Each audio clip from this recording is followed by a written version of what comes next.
Imagens Podcast.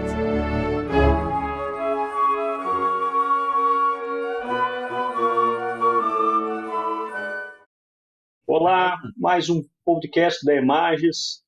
Nesta ocasião, tenho a companhia honrosa aqui dos professores e advogados Marçal Justem Filho e Rafael da Casma Fini, dois grandes expoentes do direito administrativo e que também são grandes estudiosos do tema improbidade administrativa. E nessa ocasião vamos continuar o debate sobre os impactos da Lei 14.230 de 2021 sobre o regime da probidade administrativa, e os nossos convidados aqui trazem uma visão acadêmica e ao mesmo tempo daqueles que se dedicam à advocacia. Então, seja bem-vindo, professor Marçal, seja bem-vindo, professor Mafini. Eu gostaria de, inicialmente, agradecer a presença de vocês, em nome dos podcasts da Imagens e do próprio TRF da 4ª Região. É sempre uma satisfação renovada tê-los conosco.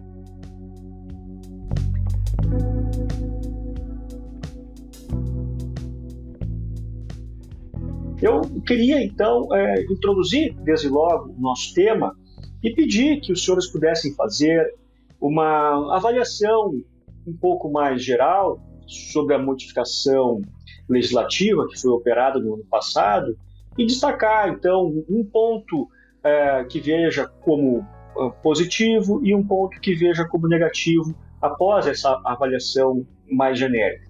Professor Marçal, o senhor inicia.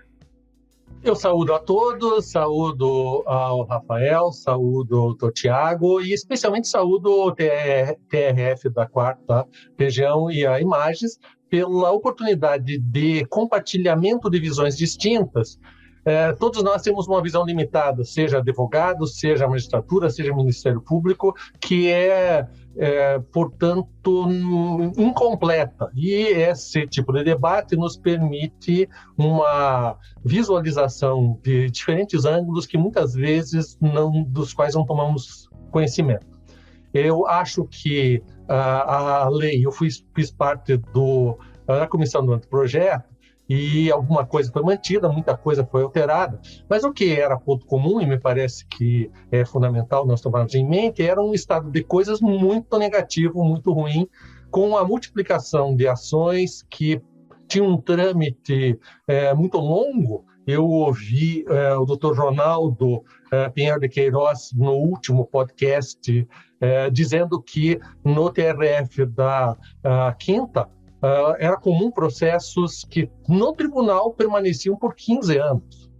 Ou seja, esse estado de coisas é uma situação absurda, ou seja, é inconstitucional isto. O estado de coisas era inconstitucional. E é necessário uma mudança. E essa mudança veio em diferentes aspectos que se conjugam e que vão desde a modelagem da petição inicial até o problema da prescrição intercorrente, e que devem ser interpretados de um modo sistêmico.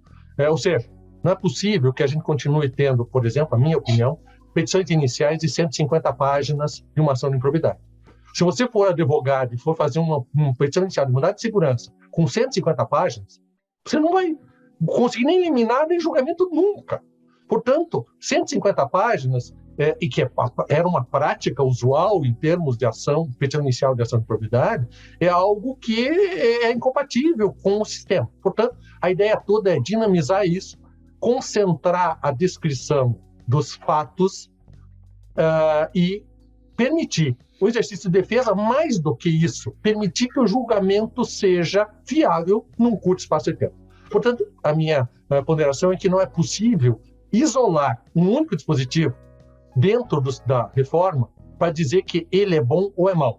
A reforma toda é boa ou é má? Não sei. Mas ela é orientada a tornar viável um sistema punitivo e repressivo da improbidade administrativa, o que não era factível no modelo anterior. Muito bem, professor Marçal. E, professor Mafini, qual é a sua perspectiva aqui? Eu, Tiago, professor Marçal, quem nos ouve aqui nesse podcast da Imagens, uma grande satisfação estar presente e poder externar as minhas percepções antes de iniciarmos aqui, né, fazíamos referência ao fato de que eu e o professor Marçal somos advogados e somos professores. Eu até hoje, Thiago, não sei exatamente o que eu sou, se eu sou um professor que dá aula, um advogado que dá aula, um professor que advoga. De modo que, obviamente, eu tenho que, entre aspas, confessar a ideologia consistente no fato de que eu estou tratando aqui da lei 14.230 a partir da perspectiva de quem advoga, né? Eu não tenho como dessa perspectiva, me afastar.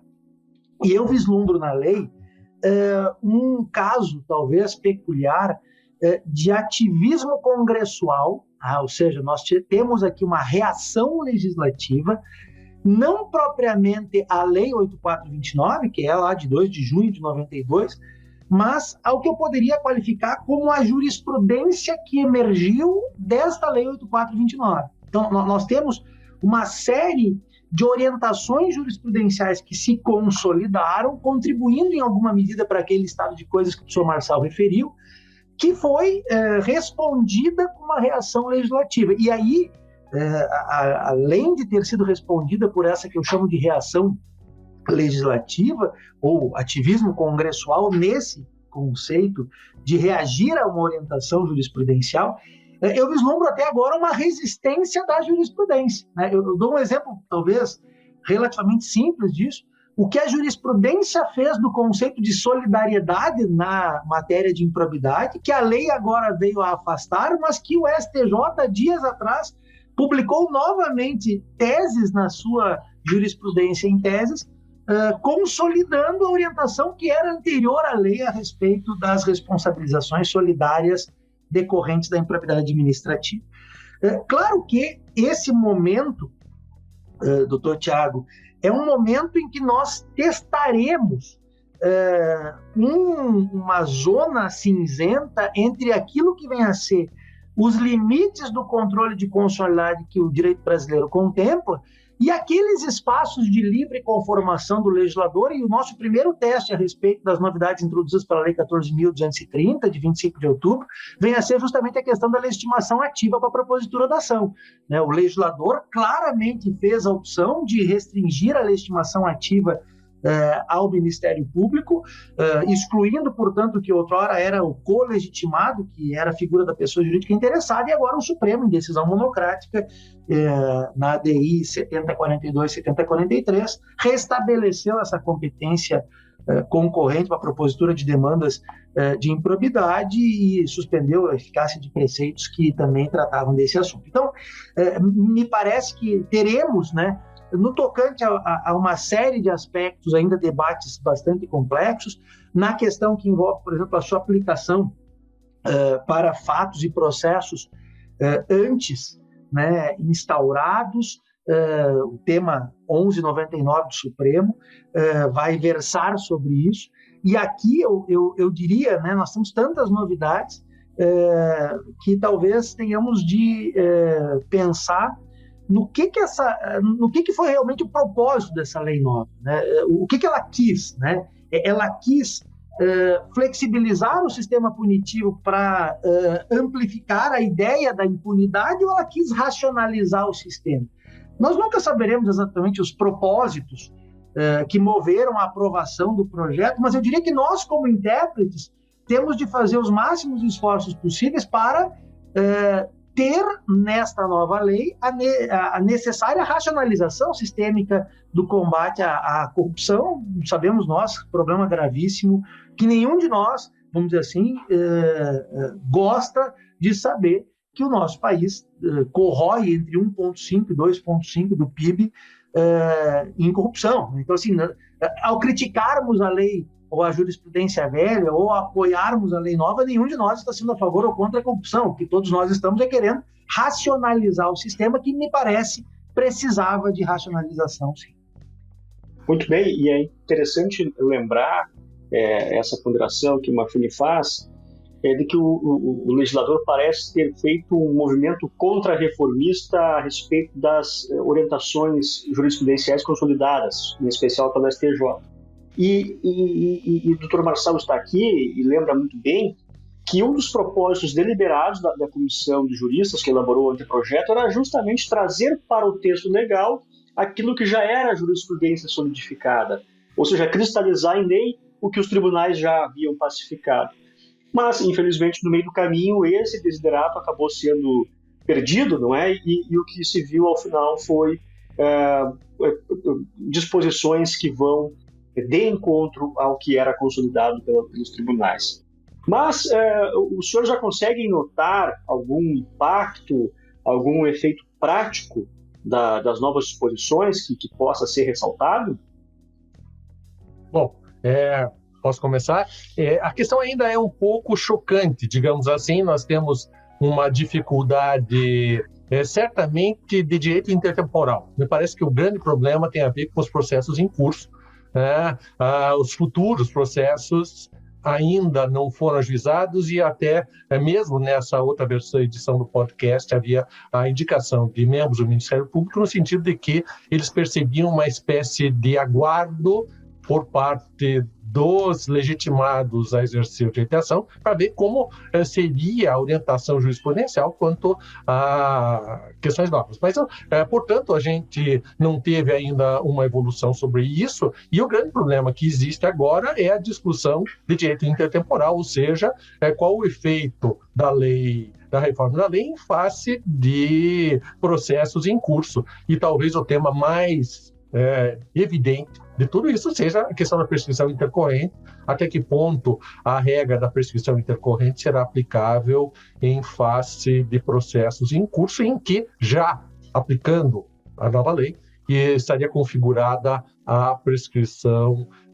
intercorrente. Esse é um tema que certamente é o mais evidente, mas me parece que, de modo genérico, há uma ampla orientação no sentido de que a redução da tipificação punitiva deve ser aplicada imediatamente e, portanto, especialmente aquelas hipóteses do artigo 10 submetidas ao artigo 10 e, eventualmente, também aquelas ao artigo 11 passam a ser os processos em curso seriam submetidos imediatamente à nova regra, ou seja, a eliminação da configuração de improbidade culposa, no caso do artigo 10º, e a exaustividade, digamos assim, do elenco do artigo 11, que até então era meramente exemplificativo. Então, essas duas modificações, elas são muito relevantes, especialmente porque sem ter nenhum dado concreto, me parece que a esmagadora maioria dos processos em curso se fundava ou na questão culposa, meramente culposa do ilícito, ou num elenco indeterminado do artigo 11. E, portanto, é muito possível que uma quantidade muito grande de processos em curso sejam extintos simplesmente com base nessa questão da aplicação imediata, digamos assim, de uma legislação que altera e beneficia o acusado. Muito bem, professor. Muito obrigado. Rafael. Doutor Tiago, assim, na linha do que o professor Marçal referiu, pelo menos a minha experiência aqui na advocacia, tem sido de que os debates se concentram acerca da aplicação retroativa, né, ou da aplicação imediata da lei. Embora me parece que nós tenhamos muita coisa a discutir sobre o conceito do artigo 1º, parágrafo 4º, quando aplica ao sistema os princípios do direito sancionador. Para mim, isso elimina aquela dúvida sobre o aspecto formal, o aspecto material da definição de sanção administrativa, porque mais ou menos é o seguinte: ainda que se tenha alguém dizendo que sanção administrativa é só aplicável pela administração e não em processos jurisdicionais, aqui nós eliminaríamos essa dúvida porque estaríamos trazendo para dentro do processo de improbidade a principiologia própria do direito penal, que acaba sendo o que materializa o conceito de direito sancionador, entre o que eu destaco o artigo 5º, inciso 40, que fala da retroatividade da lei mais benéfica. Especificamente no tocante à questão do dolo, né, o conceito de dolo específico, a eliminação da figura culposa, a revogação dos incisos do artigo 11, essas questões são propriamente de direito material e me parece que não haverá... A própria regra do caput do artigo 23, que fala da prescrição entre a prática do fato e a propositura da ação. Mas me parece, doutor Tiago, e aqui eu vou usar, talvez, discordar da sua posição doutrinária, Me parece que realmente a questão fulcral que mais complexa se mostra é a da prescrição intercorrente, justamente porque quem tem negado a aplicação da prescrição intercorrente, lá do parágrafo 4º, 5º e 8º do artigo 23, costuma fazê-lo por invocação ao artigo 14 do Código de Processo Civil e artigo 2º do Código de Processo Penal, que é aquela que diz que normas penais não retroagem, né, e são aplicáveis só prospectivamente. Todavia, me parece, doutor Tiago, aqui, né, embora estejamos nos episódios iniciais dessa grande série de debate jurisprudencial que vai acontecer, que vai balizar bem claramente a aplicação da prescrição intercorrente, o que está sendo debatido no STF, no HC 185/913, que diz com a aplicação retroativa da lei que tratou do acordo de não persecução penal. Tá? Porque neste processo, está sendo debatido, já há voto do relator, ministro Gilmar Mendes, e houve depois pedido de destaque do ministro Alexandre de Moraes, que é o relator do tema 1199, e neste HC é dito, no voto do ministro Gilmar, que existem, e me parece esse ser o caso da prescrição intercorrente, as leis processuais de conteúdo material. E estas leis processuais de conteúdo material seriam aquelas que, a despeito de serem normas processuais, contemplam situações mais benéficas aos acusados, e há, nesse particular, inclusive, a orientação doutrinária, Gustavo Badaró, Vinícius Peluso, e também em jurisprudencial, cito a ADI 1719, que diz que, a despeito de serem normas penais, elas são normas processuais de conteúdo material. E essa mesma questão se projeta, né, vamos dizer assim, me parece, a debates outros relacionados com o processo da ação de improbidade, como, por exemplo, os requisitos da petição inicial, os requisitos da sentença e toda a pleia de, vamos dizer assim, de discussões que, evidentemente, surgirão a propósito daquilo que vem a ser a aplicação da Lei 14.230 aos processos e fatos já antes dela havidos. Muito bem, excelente abordagem, professor Maffini.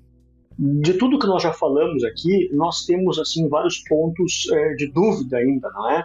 E talvez esse momento inicial de dúvida seja um ponto mais sensível. As instituições ainda estão se acomodando, os intérpretes ainda estão formando entendimentos.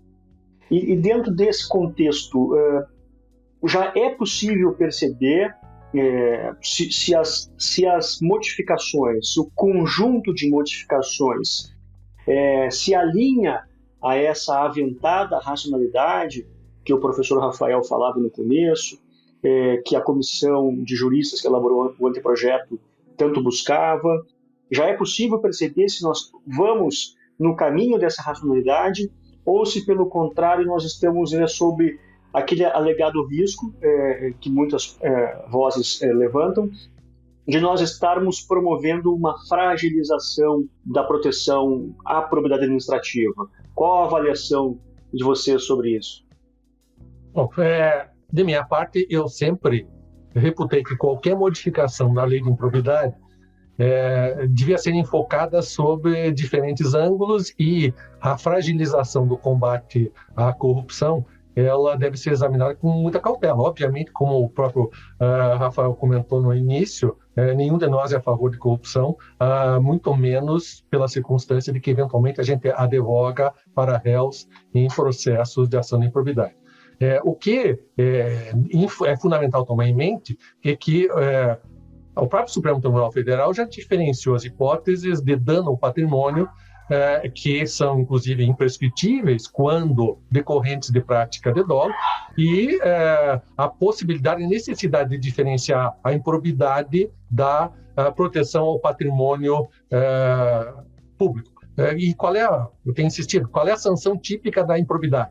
É a cassação de direitos políticos, a suspensão dos direitos políticos. Essa é a grande peculiaridade da ação de improbidade, porque todos os demais objetivos que a ação de improbidade pode atingir, eles não são peculiares exclusivamente à ação de improbidade, né? A ação de indenização por dano causado ao patrimônio público independe do segmento e da observância de uma ação de improbidade. Ou seja, se for verificado pura e simplesmente um dano ao patrimônio, cabe à própria entidade lesada, sem nenhuma restrição, promover a ação de indenização. E isso não tem nada a ver com improbidade. Aliás, é muito mais fácil, muito mais simples promover essa ação do que recorrer ao processo extremamente complicado da improbidade. Por que a improbidade é um processo complicado? Porque ela se destina a obter um resultado extremamente severo, que é a execração pública e a exclusão do réu da comunidade política. Trata-se, portanto, de um direito fundamental que é restringido e não se trata pura e simplesmente de combater a corrupção. Se trata de dizer, você que exercia uma função pública, que tinha o dever de ser fiel à nação, você falhou dolosamente, você merece ser execrado e expulso da vida política. Portanto, a ação de improbidade não é simplesmente para combater corrupção, ponto. Ela é um instrumento de execração muito severo. A generalização da ação de improbidade conduziu a uma distorção e a ideia que se tem é a necessidade de tornar a ação de improbidade uma exceção. Ela é excepcional. Não pode ser a primeira medida a ser adotada. Ela tem de ser a última medida a ser adotada, juntamente com as sanções de cunho penal. E isto, portanto, ao meu ver, se trata de uma correção, de um desvio que acabou acontecendo, lamentavelmente, por circunstâncias alheias até à vontade do próprio legislador original. Professor Marçal, eu diria assim, respondendo ao interessante questionamento feito pelo Dr. Tiago, eu acho que é cedo ainda para diagnosticarmos se a alteração legislativa introduzida pela lei do ano passado ela vai contribuir para a impunidade ou ela vai racionalizar o sistema. Isso talvez o tempo. Há coisas que só o tempo e o amadurecimento doutrinário e jurisprudencial produzem, e me parece que essa resposta inevitavelmente necessita aguardar um pouco mais de amadurecimento. Mas eu tenho uma impressão que é talvez fundamentada em dados estatísticos de que menos de 40% das ações de improbidade têm o seu juízo de procedência, o que talvez evidencie não, isso eu já disse em outra ocasião aqui na imagem, o que evidencia talvez não um excesso nas condenações, um exagero nas condenações, mas um exagero na utilização da pretensão processual emergente de uma ação de improbidade. O que eu tenho a referir sobre isso, ainda em nível de intuição, é que me parece que houve, na linha do que disse o professor Marçal, uma vulgarização do conceito de improbidade. E na hora que tudo é improbidade, na hora que tudo é grave, nada é grave o suficiente para ser bem repreendido.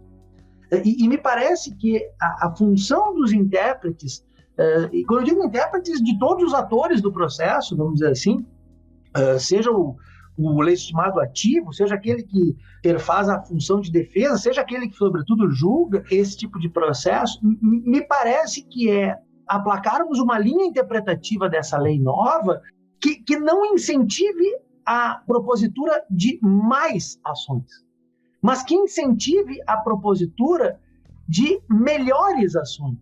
Ou seja, o que essa lei faz, se a tentativa vai ser exitosa ou não, o tempo dirá, mas o que essa lei faz, e obviamente que é técnica, e como toda técnica pode ser bem ou mal empregada, mas o que essa lei quer, o que essa lei busca, é justamente, talvez, restringir a propositura de ações de improbidade aquilo que realmente é um comportamento desonesto.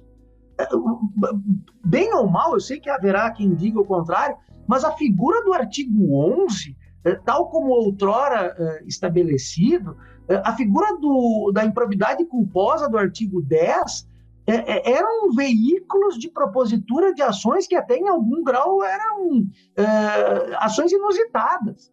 Eu lembro que houve notícia de uma ação de improbidade intentada lá no meu município de origem, misturando um pouco improbidade e meio ambiente, em que o objeto da ação era o sumiço de uma tartaruga do chafariz da Praça Saldanha Marinho. Não sei se o doutor Tiago lembra dessa história, mas o prefeito teve que responder um processo porque fugiu uma tartaruga. E, por coincidência, esse prefeito era colega de de infância do meu pai, e ele brincou consigo mesmo, né? Eu sou o cara da piada do cara que tem 2 tartarugas e uma foge. E observe, isso virou uma ação de improbidade.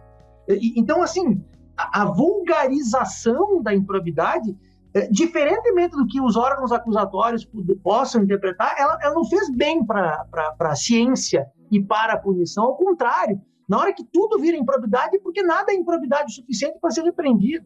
De modo que, eu diria assim, o tempo dirá se esta técnica trazida pela Lei 14.230 é uma técnica que vai servir ou para o mal, né? O que eu digo mal? Para uma flexibilização indevida que incentiva a punição, ou para o bem, né? Para tornar o sistema de combate à corrupção ou o sistema de combate à improbidade algo que apure melhor os fatos, puna mais os fatos que merecem a mácula do conceito de ímprobo e menos aquelas coisas que outrora eram colocadas para dentro do processo, aquelas ações que o professor Marçal fez referência. Assim, eu tenho uma ação que remonta a 98 aqui no escritório, com 96 réus. Ainda está na fase, estava essa ação antes da lei nova, na fase de notificação para defesa prévia. Então, assim, 30 desses 96 réus só foram mencionados no preâmbulo da inicial, sequer estavam referidos no corpo do processo, no tocante a eventual comportamento ímprobo que a eles poderia se endereçar. Então, não venha o Ministério Público que firma uma inicial dessas reclamar da extinção desse processo por falta de delimitação do comportamento ímprobo dos seus réus. E o que acontece? São 96 pessoas que ficam durante 30 anos respondendo por uma ação de improbidade. Em alguns casos, e eu não me refiro tão somente às carreiras político-eleitorais, carreiras públicas que são jogadas no ralo da reputação de pessoas de bem que acabam sendo figurantes passivos de uma ação que contra si não tem nenhum sentido. Então, assim, como eu disse, o tempo dirá se essa lei veio para o bem ou veio para o mal. Me parece que ela traz ferramentas para aprimorar o sistema. Se essas ferramentas serão bem utilizadas, aí, doutor Tiago, o tempo dirá. Se me permite um acréscimo, por favor, só que normalmente não se tem essa notícia. Normalmente o sistema bancário exclui negociação com réu em ação de improbidade. Ou seja, a empresa que é ré não tem mais crédito bancário. Não se trata, portanto, de uma mera referência assim, você é réu numa ação de improbidade. Eu, se for réu numa ação de improbidade, vou passar sem dormir vários dias. E vou ficar muito deprimido. Felizmente, eu nunca fui. Agora, várias empresas que foram consideradas réus, durante 30 anos, não têm acesso ao sistema bancário. Os bancos não dão mais empréstimo, não negociam, porque simplesmente ela é ré. Então, não é possível esse estado de coisas em que a ação o exercício da ação se faz segundo uma espécie de direito abstrato de agir, que a gente diz, olha, o Poder Judiciário vai decidir se estão presentes ou não os pressupostos e eu ponho lá a ação e pronto. Então, essa situação não é admissível e, sob esse ângulo, eu acho que a mudança é muito positiva. Então, eu tento, assim, interpretar, fazer uma síntese da fala de vocês com algo que já vinha inspirando alguns pensamentos meus. Na verdade, a nova lei traz para todo mundo que opera no sistema de justiça um dever de reflexão, um dever de fazer um balanço. Não é tanto um caráter pedagógico da legislação, mas talvez um caráter terapêutico, de nós nos autoanalisarmos enquanto agentes, enquanto instituições, e vermos os rumos em que estávamos e os rumos que queremos trilhar daqui para frente. Então, nesse sentido, me parece que essa grande sacudida, né, num termo mais comum, que a nova norma proporciona, é por si interessante. Mas eu queria trazer, já nesse momento da nossa conversa, um tópico um pouco mais prático, um pouco mais concreto, e reside sobre questões inerentes ao Acordo de Não Persecução Civil. Nós tivemos lá em 2019 a introdução da consensualidade na seara da improbidade administrativa, superando aquela incongruência que existia com a lei anticorrupção e com demais instrumentos inclusive de ordem penal, que permitiu a consensualidade. Mas lá em 2019, pelo veto ao artigo 17A, o instrumento ficou carente de regulamentação. Agora, no ano passado, o ANPC foi mantido, não é, de forma salutar. Também a sua regulamentação foi melhorada, foi ampliada, mas muita coisa ainda ficou sem uma disciplina mais aprofundada. Na visão dos senhores, quando o uso do ANPC seria indicado, seria a solução melhor, ótima, para um contencioso que envolva um ato de improbidade? E, a partir disso, verificando que ele é algo positivo para uma determinada espécie, e aí eu queria saber quais, assim, de modo geral, os critérios que os senhores usariam para ter o acordo como algo positivo. Quais os cuidados que os senhores tomariam na hora de indicar para alguém a firmatura de um acordo de não persecução civil? É uma pergunta de $1 milhão, a famosa pergunta de $1 milhão, né? Eu acho que, sob um certo ângulo, não cabia mesmo à lei pretender estabelecer uma disciplina muito minuciosa e rigorosa, porque a riqueza da realidade poderia ser incompatível com uma disciplina dessa ordem. Portanto, eu acho que a regulamentação no âmbito dos diversos entes, inclusive o Ministério Público, que tem tentado encontrar uma solução dessa ordem, e o controle judicial vão produzir uma espécie de solução consensualizada, em que o consensualismo vai definir, inclusive, esses diferentes aspectos. A gente tem ainda problemas com relação ao Tribunal de Contas, ou seja, existe essa espécie ainda de competição, eu vou utilizar uma expressão vulgar, entre o Ministério Público e o Tribunal de Contas, que tem alguma dificuldade de atuação harmônica mas, de modo genérico, eu acho que essa é uma questão a ser verificada em face do caso concreto, e a lei quis deixar isso em aberto. A lei estabeleceu, tem que haver, no mínimo, aqueles 2 requisitos específicos de indenização e de eliminação de benefícios indevidos. Mas o restante, eu até entendo que possa haver um acordo de não persecução sem essa presença de tais elementos, quando a situação existente não causou, por exemplo, dano ao patrimônio público, mas envolve violação a determinados princípios do artigo 11, que seja com a redação que tem agora, e a participação no acordo de não persecução seria fundamental, relevante para a repressão, inclusive, a outras práticas. Portanto, eu não daria uma resposta mais completa agora em face da riqueza de situações concretas. Eu não vejo como dar uma resposta completa agora. Perfeito. Professor Gonçalo, doutor Tiago, assim, primeiro eu sou entusiasta de soluções consensuais, isso é uma conquista que a ciência do direito público vem merecendo alcançar nos últimos tempos. Eu lembro, por exemplo, de um autor italiano chamado Italo Andolina, quando ele fala do dano marginal por indução processual.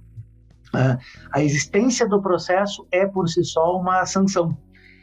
E eu tenho tido vários casos de clientes que procuram um acordo de não persecução civil para eliminar não o risco de condenação, até uma avaliação bem difícil de fazer, mas para eliminar a existência do processo.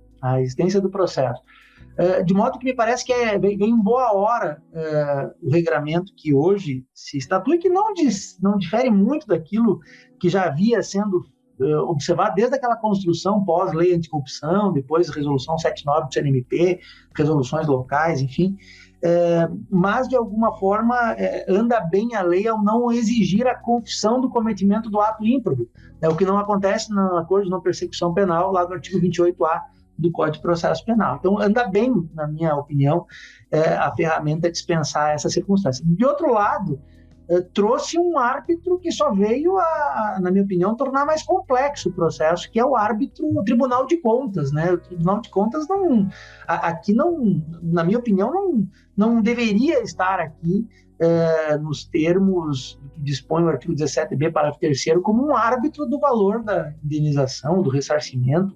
Isso me parece que tem mais gente dentro da administração, dentro dos órgãos acusatórios, dentro do Ministério Público, para averiguar e trazer o Tribunal de Contas aqui talvez não seja algo procedimentalmente adequado.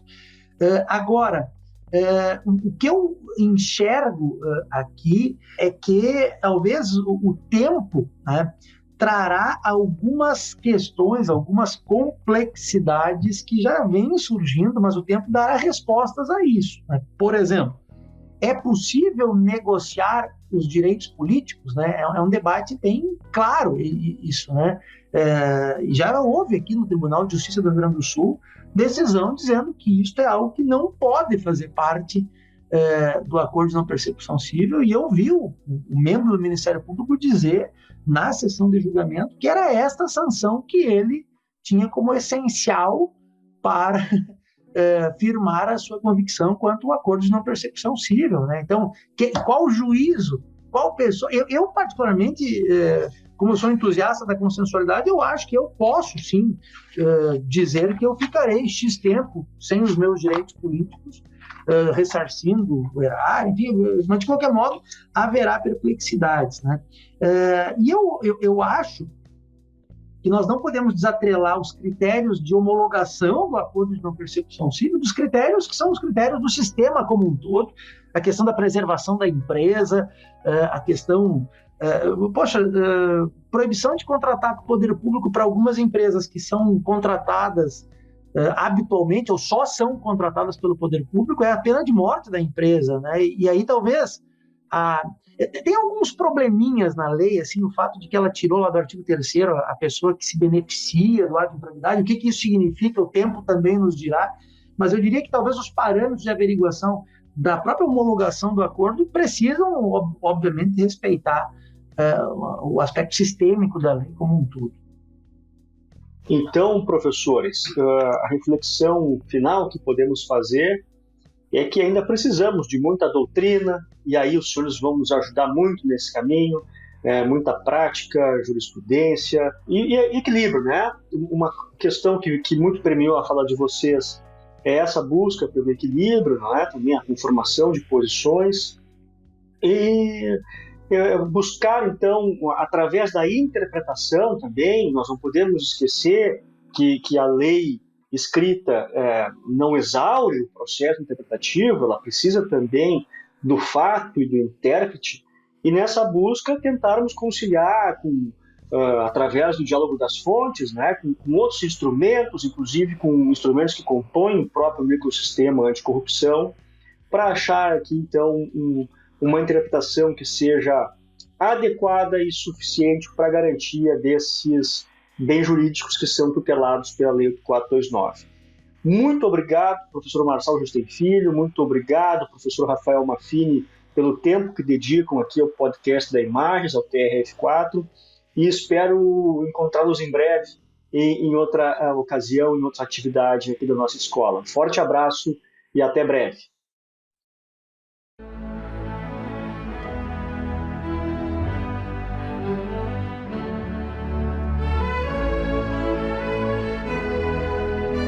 Imagens Podcast.